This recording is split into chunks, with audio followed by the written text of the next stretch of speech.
Ajay and Abhishek. So Ajay first. Really, who is your customer and how do you make him happy? This question is for both of you one by one. Who's your customer? How do you make him happy? What's his profile? Whether it's Gen X, Y, Z, or whatever. Ajay, if I could ask Ajay first and then right after that, Abhishek. Thank you, Sim. Real estate industry, both mechanically and as well as manually, we have to work hard to deliver a good product. The end, my meaning is to say, because on this step by step, you see the basement, you see the construction, you can see, or in a refined way, you can say, customer gets a finished and a very good product, complete finished product in other industries. But in real estate, this is the only industry where we have to, struggle with the other things also. Secondly, I would like to address few things. Customers today want extra service.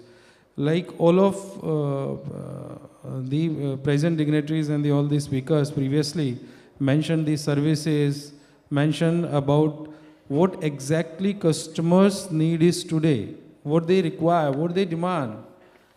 We have to fulfill, we have to delight the customers because those were the days.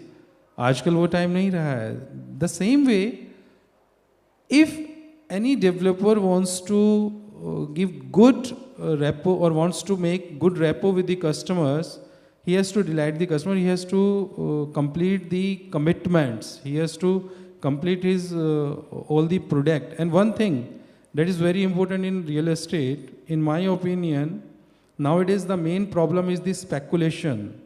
Normally developers, there are good developers also, because one customer has put a question, he has put a complaint on the CREDAI and after that there was no result and projects are also delayed.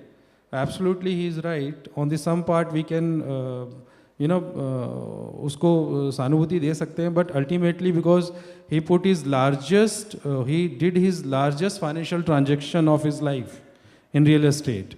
Because normally people put their money and they don't know developer is good or not on the ad or something, or on the broker part. He put his money, but few developers are good, but few are not. So due to some XYZ problem, this problem is happening and the delay project is happening. So we should construct our project minimum 50% and then move to some other projects. This is my personal opinion. So we can, in this way, somewhat satisfy the customer. And one more thing which in future I feel, that is broker and the service industry. The broker industry is also, coming up in a very different way and plays a very vital and important role in the developers or the real estate industry. Thank you, Ajay. Please, Abhishek. When we look at our customers, we basically deal with three types of customers.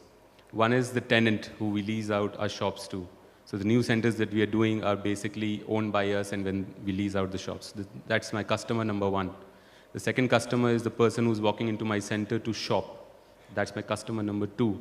And the third person is the person who's probably taking a franchise of one of the brands to open shop in my outlets.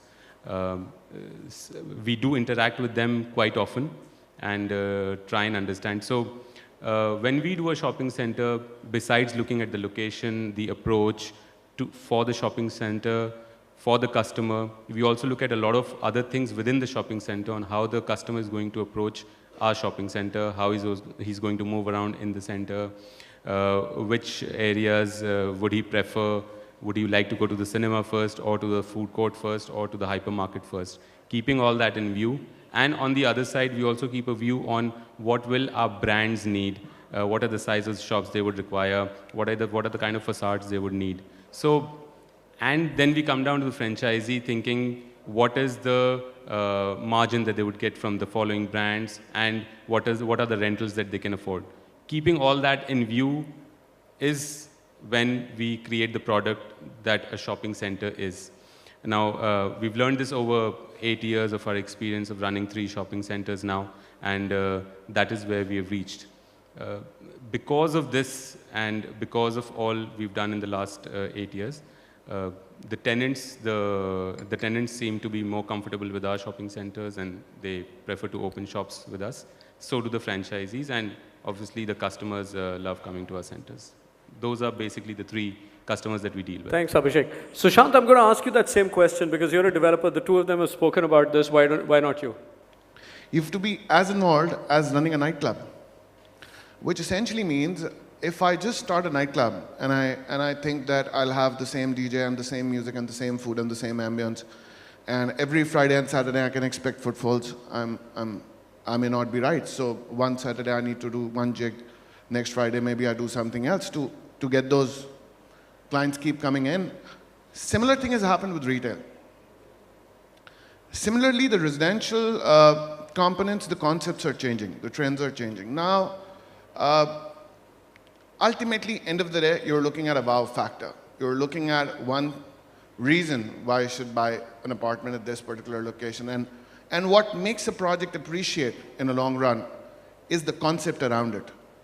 Now, if you look at all the developments of Gurgaon Golf Course Road and we look at Aralia's Magnolias, we understand what the concept is and we understand how the rates have escalated many, many times as compared to any other project, primarily because the concept around it there's been a wow factor. People have gotten and they've said wow. So that's not something that you can't do in a 5-acre or a 10-acre or a 100-acre project. But when you go in, when a customer goes in, when you really want to make him a king, he has to feel like a king when he gets in there. He might have bought a 700 square feet apartment.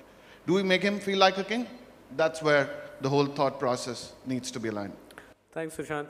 When you started, you were speaking about clubs, I thought you'd speak about the health club, but you changed it to the nightclub. Remember our last conversation. Okay, so to these service providers, you know, we've got developers here, we've got brokers here. Essentially, we've got people who want to sell inventory. Okay, we want to also keep our customers happy. We want to be very customer oriented. We want customer delight, customer satisfaction, and all of that. The fact is, how do we get customers? With the change of profile in the customers, the demographic change that we're speaking about, we're talking about generational changes, we're talking about different demands and needs of customers. So in the end, how are you? Give us some simple rules. You know, you both run international property consulting companies. Give us your secret mantra so that all of us can start selling as well as you do, and even the developers and the agents and the brokers, everybody can start selling as much as you do one day, someday, hopefully. So give us those secret mantras. Manish, all yours. Well, I don't know if there's any secret mantra. I'm assuming this question is more related to residential than anything else. Sure. So I'll try and answer this in the context of residential. So, you know, firms like ours, at least at the moment, from a volume standpoint, we're not very large. The aspiration is to become a much bigger player, as is you know, Anurag's firms, and we are working towards that. And I think the orientation for firms like ours is not an easy orientation to change. If you look at a firm like ours, globally we are a B2B company. You know, we sell to businesses, so we pitch to other businesses when we go out and do business with them. And residential needs, you know, a different sort of an animal spirit to kind of work with, because you're dealing with customers who are, you know, it's a B2C model.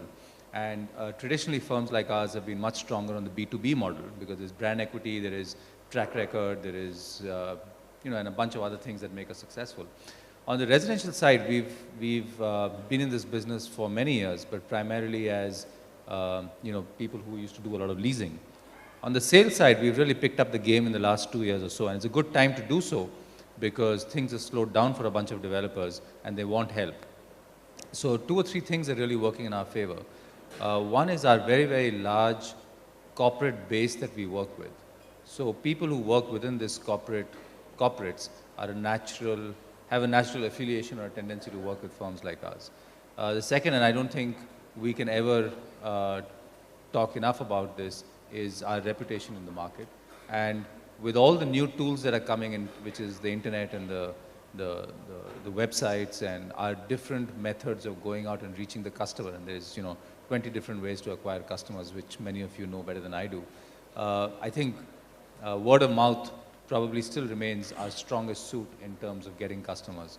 We are still getting people who will talk about how they've dealt with us in the past or how they've heard us do a great job for their relative or friend or whatever.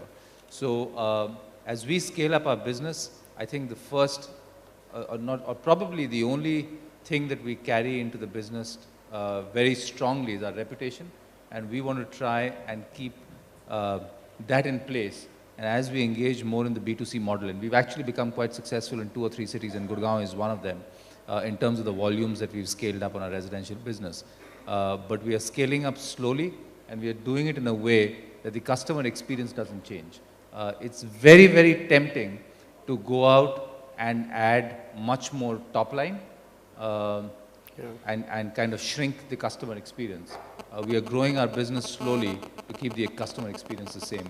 And I guess that's the only way, because to us, when we analyze this B2C model, the most important thing is the customer engagement. And I think someone spoke about that earlier, and that's extremely important to us.